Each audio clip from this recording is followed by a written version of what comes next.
All right? Now, I want to tell you a little bit about a guy by the name of Alessio Medina. Alessio Medina is the executive vice president of the SEIU. SEIU, that stands for the Service Employees International Union. You remember them, right? They were pushing for Obamacare. I think they were the ones wearing the purple shirts and everything. Remember them? Well, Alessio Medina is the executive vice president of the SEIU. He's also, folks, a leader of the largest Marxist organization in the United States known as Democratic Socialists of America. And by the way, Alessio Medina, and I've been reporting this on my radio show for a few years now, Alessio Medina can be seen and read about in mainstream media as standing at press conferences and events with known, quote, evangelicals. Seriously, folks. So-called evangelical and pro-family leaders are standing at press conferences and events with a man that is a leader of the largest Marxist organization in the U.S., according to numerous reports, known as the Democratic Socialists of America. Do you think we have a religious Trojan horse in our midst? Now that you understand who Alessio Medina is, I want you to listen to this clip of him saying that Amnesty will bring the progressives 8 million new voters that will enable the progressives to create a governing coalition for the long term. Folks, I told you that's what was coming a few years ago on the radio program. You just heard a clip by Congressman Gomart saying that's what they want to do. Now I'm going to prove it to you with a video clip of a man that is a leader of the largest Marxist organization in the U.S., an organization known as the Democratic Socialists of America, saying, hey, Amnesty will bring us at least 8 million new voters. That will enable the progressive movement to create a governing coalition for the long term. And my friends, I want to ask you, why then are so-called pro-family and evangelical leaders in the name of social justice and twisting scripture and some of the biggest church denominations, by the way, I'll get to it, some of you attend churches that are part of denominations and associations where your headquarters, your denominational leaders are taking part in this. Think about that. As you throw money into your offering plate, thinking you're supporting missionaries and the gospel to go out through the world, the Great Commission, the fulfillment of the Great Commission, the salary of your pastor and associate pastor, which is, that's great. But do you know that for many of you, a percentage of every offering goes back to the denominational headquarters? Now, maybe that doesn't happen with every church and every denomination. Some churches I know have said we're not giving any money back to our denominational headquarters because they are going so leftist. But many of you, I believe, if you belong to certain churches that are part of a national association, your offerings, a percentage of your offerings get kicked back to the national headquarters.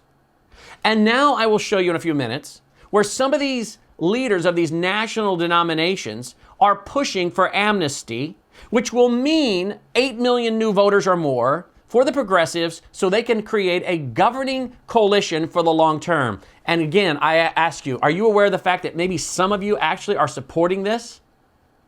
Do you want to support this? Are you in favor of this? If not, maybe it's time to wake up and find out who's doing what. Who's supporting what? What are you supporting? What are you saying about it? Are you making your voice known? But don't take my word for it that this is their agenda. Here is Alessio Medina saying Amnesty will bring 8 million new voters and help them create a progressive governing coalition for the long term. Watch this clip. Now, when they voted in November, they voted overwhelmingly for progressive candidates. Barack Obama got 2 out of every 3 voters that showed up. And so I think there's 2 things, very quickly, that matter for the progressive community. Number 1, if we are to expand this electorate to win, the progressive community needs to solidly be on the side of immigrants. That will solidify and expand the progressive coalition for the future. And let me tell you, when you are in the middle of a fight for your life, you will remember who was there with you. And immigrants count on progressives to be able to do that. Number 2, we reformed the immigration laws. It puts 12 million people on the path to citizenship and eventually voters.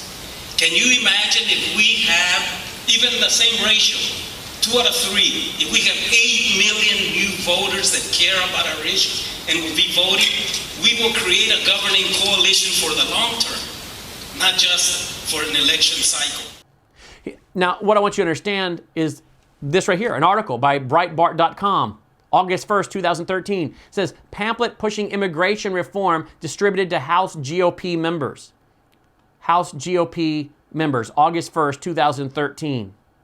And the article said that Russell Moore is a member of the George Soros front group, Evangelical Immigration Table. Have you ever heard of the Evangelical Immigration Table? Well, I've been talking about it on my radio show for some time, and I wrote about it in my book, Religious Trojan Horse, and this book came out 2 years ago. And I wrote about it in this book 2 years ago when this book came out. It's now August of 2014. I wrote about the Evangelical Immigration Table. And I've talked about it on the radio and on television here several times.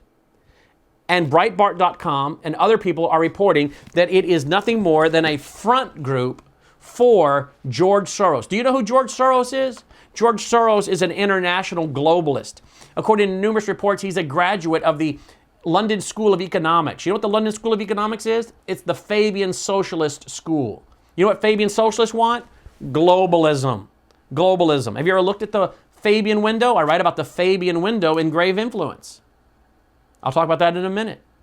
But you ought to go to the Evangelical Immigration Table website and look at all the folks that are members of this movement. Because I think what you'll find is that many of you are going to churches where the head of your church denomination is a member, has their name as a signer on influential signatures, right here is what it says, of the Evangelical Immigration Table, and some of them are your church denomination leaders. Some of them are the pro-family groups you support. Some are the neo-evangelicals you claim to respect. And yet, according to Breitbart.com, this group is nothing more than a front group for George Soros. Here's Breitbart.com, June 2nd, 2013, the National Immigration Forum, the force behind the so-called Evangelical Immigration Table, is actually a front group for players on the institutional left, including billionaire George Soros and the Ford Foundation, according to reporting by Breitbart News and other outlets.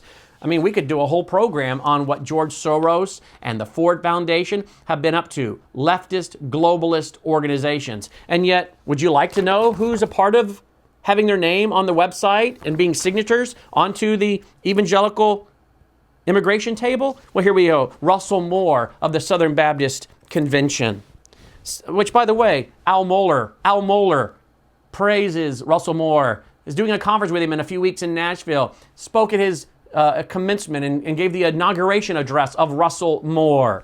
Russell Moore, by the way, has praised the Pope and talked about moral communitarianism and other things. Russell Moore, Samuel Rodriguez, Matt Staver, Jim Wallace. You guys know who Jim Wallace is, right? Neo-Marxist Jim Wallace. I'll tell you about him in a minute. He's got his name on here. How about the president of the Christian and Missionary Alliance? How about the executive director of the Reformed Church of North America? Executive director, U.S. Mennonite Brethren? How about general superintendent of the Church of the Nazarene? How about Bill Hamill, president, Evangelical Free Church of America? I'm not reading all of them even. How about this guy, executive director of the Southern Baptist of Texas? How about Jim Daly, president and CEO of Focus on the Family? How about Richard Land, who was at the time President Emeritus, Southern Baptist Ethics and Religious Liberty Commission? How about Ed Stessner, President, Lifeway Research, that's Southern Baptist. Richard Mao, President, Fuller Theological Seminary. Paige Patterson, President, Southwestern Baptist Theological Seminary. Joseph Stoll, President, Cornerstone University. Shane Claiborne, author, activist. Isn't he also one of the emergent church guys? How about Stuart and Jill Briscoe? How about Matt Chandler? Joel Hunter, Bill and Lynn Hybels, Robert Jeffress, senior pastor of First Baptist Church, Dallas. I mean, I'm not even reading all the names of the people on here. Can I ask you, why would you have your name on an organization that is pushing for what is really nothing more than, I think, Amnesty, that according to Breitbart.com and other agencies is being funded by leftist internationalist groups like the Ford Foundation and George Soros? Why do they have their name on here? You see why I wrote the book, folks, Religious Trojan Horse? And I wrote about this very thing in this book that came out 2 years ago. You think we have a religious Trojan horse?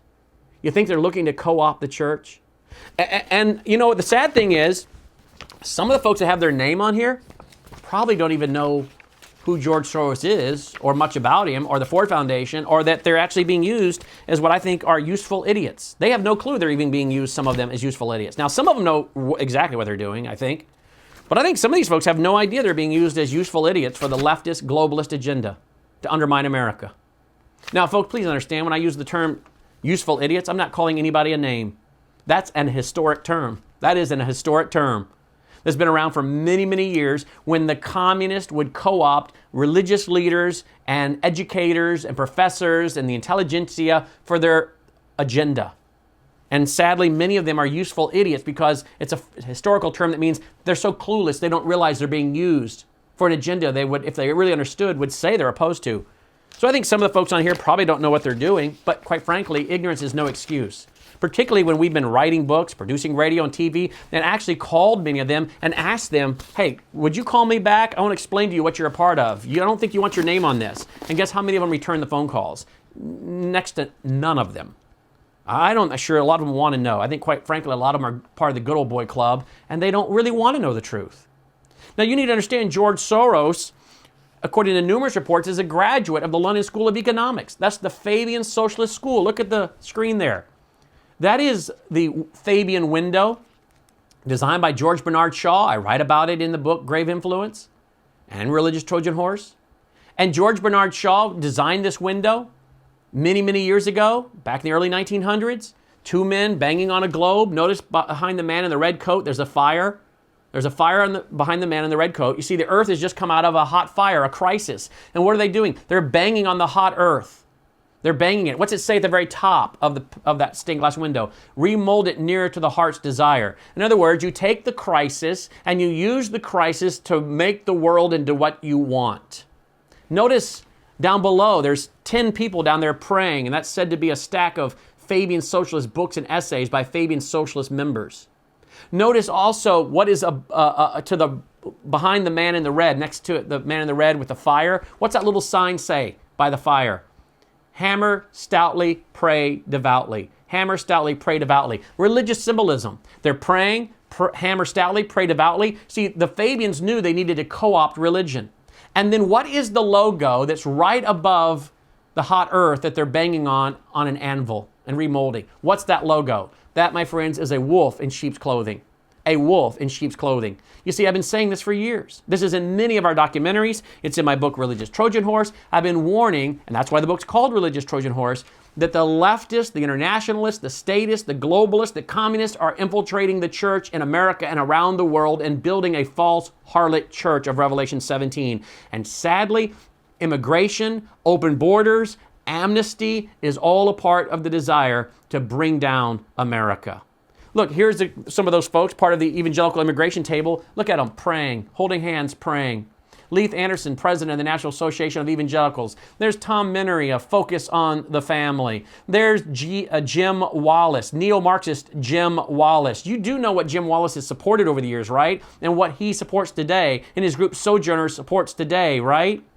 Then there's Richard Land, formerly of the Southern Baptist Convention. You see, the Bible speaks against spiritual enterprises with people that are not theologically and doctrinally committed to truth, biblical truth. 2 Corinthians 6, 14 through 17, 2 John 9 through 11, Romans 16, 17, Ephesians 5, 11, and there they are praying. Here's an image from the Christian Post showing Russell Moore, and then right behind Russell Moore is the president of the Southern Baptist Convention, Ronnie Floyd, on the border. Again, are these people clueless as to what's really going on, or they just want to manipulate the Southern Baptist Convention members? I'm not sure what their agenda is, or what their goal is, or what they know or don't know, because most of them won't return our phone calls or come on our radio show. Here's an article, Russell Moore, July 17, 2011, an article he wrote called Immigration and the Gospel, in which he refers to Jesus as an illegal immigrant. He refers to Jesus as an illegal immigrant. Folks, Jesus was not an illegal immigrant. Here's a picture from just a few months ago of a group of evangelical leaders and pro-family leaders, including Russell Moore, sitting in the Oval Office with Obama. And now who is the Obama administration using to help push this deal of amnesty and get all these illegals in here and pay for it and fund it? The Catholic Church. Here's a headline, National Review, the Obama administration's border crisis plan B used the Catholic Church. Did you know that there was actually a book written in many years ago that predicted and told that the Catholic Church was doing then what they're doing today? Before I get to that, look at this. Here is news editor Leo Hohmann writing July 16, 2014 about how the Catholic Church is behind a lot of what's happening on the border. He wrote, quote, "One of the largest recipients of government funds to resettle immigrant children is the U.S. Conference of Catholic Bishops. The USCCB helps resettle not only unaccompanied alien children, or UAC, which is unaccompanied children, who enter the country illegally, but also refugees fleeing persecution overseas who enter through legal channels. The Catholic bishops alone receive $65.9 million in federal grants to care for unaccompanied alien children and refugees. According to its 2012 annual report, by contrast, the group raised $1.4 million from its own church members, while federal loans and private sector grants made up the remainder of the $71 million spent on the resettlements that year. That means 93% of the USCCB's spending on charity work with unaccompanied minors and refugees was covered by the American taxpayer. So folks, one way or the other, whether you're supporting these evangelical and pro-family groups that are doing this, or you're paying taxes, which are going back to many nonprofits, including Catholic charities, you're helping pay for this invasion into our country. Now, did you know there was a book written in 1984 by a liberal? I want to make it very clear. This guy I'm getting ready to quote was a liberal. He is a liberal, pro-population control, pro-abortion. But why am I quoting him? Because he's not some right-winger, folks.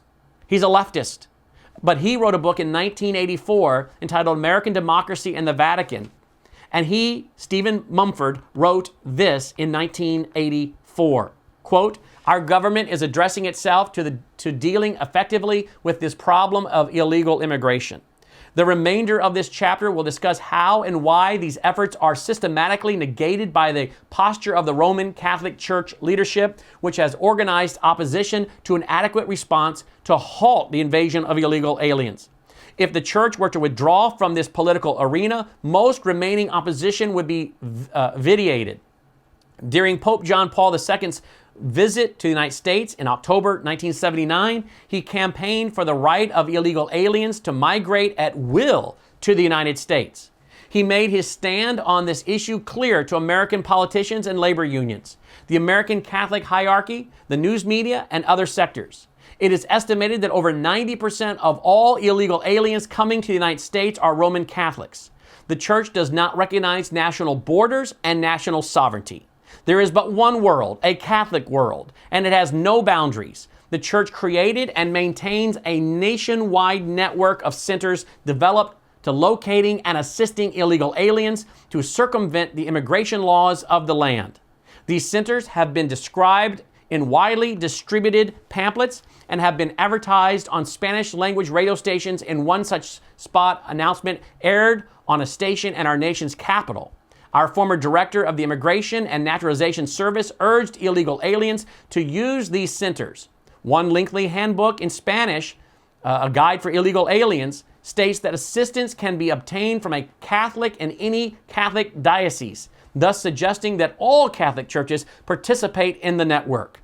The handbook lists names, addresses, and telephone numbers of the centers in 29 states and includes the Catholic Welfare Bureau in Los Angeles, the U.S. Catholic Conference in Washington, D.C., the Archdiocese of New Orleans, the Catholic Resettlement Council of Cleveland, and Catholic Services for Immigration in San Antonio. The handbook advises that, quote, private lawyers usually cost a lot, but a lawyer from Legal Aid can help you at no charge. These are legal aid offices throughout the United States. Most cities have more than one office. Some are noted here, end quote. He went on to write, the services of the U.S. taxpayer-supported legal aid program are used by illegal aliens to fight deportation. In the United States, it is a felony to aid or harbor an illegal alien. Thus, the hierarchy, meaning the hierarchy of the Catholic Church, is promoting disobedience of the laws of the land, end quote. Folks, you understand what that guy, this self-admitted radical, liberal, Stephen Mumford was saying in 84 in his book? The Catholic Church is largely behind the illegal immigration flood, and that's happening today. We just saw the press report where Plan B for the Obama administration is the Catholic Church. I think it's been Plan A all along. Why? Because study after study shows you that most of these immigrants, 90% of them, are Catholic. And of course, we know the worldview of the Catholic Church. Look at their own logos. It's world dominion. Look at the logo at Jesuit College, Georgetown University, with an eagle. In one talent, the globe. In one talent, a cross. And in Latin, of the two, one, world dominion. Most of these these religions want world dominion. There are Protestant groups that want world dominion. The Catholic group want world dominion. The Mormons want world dominion. And so this is not me picking on the Catholics. There are many groups that want world dominion that are religious groups, including some Protestant groups. But it makes sense from a religious standpoint, from a dominion standpoint, for the Church of Rome to want to flood America with more Catholics so they have control of the nation. It can influence the nation and influence voting and the Catholics that come to power. Just study the Roman history and their desire for world dominion, and that's what you get. And folks, most people don't understand what is happening. Do you realize we also have reports of the Chinese that are coming in over our borders? The Chinese are coming in over our borders. Did you know that many of these so-called evangelicals that have been pushing for what was a few years ago, the Comprehensive Immigration Reform Bill, many of these evangelicals meeting with Obama, some of them who are already named in this program, meeting with Obama to push this? Did you know if that Comprehensive Immigration Bill had passed, that it would have required a national ID card for every one of you? That you wouldn't be able to travel or get a job without a national ID card? Basically, we want to see your papers kind of mentality in America. Is that where you want to go? And who is helping push this tyranny, this government control and surveillance of a required government card to travel and to get a job? Who is pushing this? Known pro-family and evangelical leaders, by the very fact they were pushing the Comprehensive Immigration Reform Bill that included it. Folks, we're out of time, but there's so much more that I can share.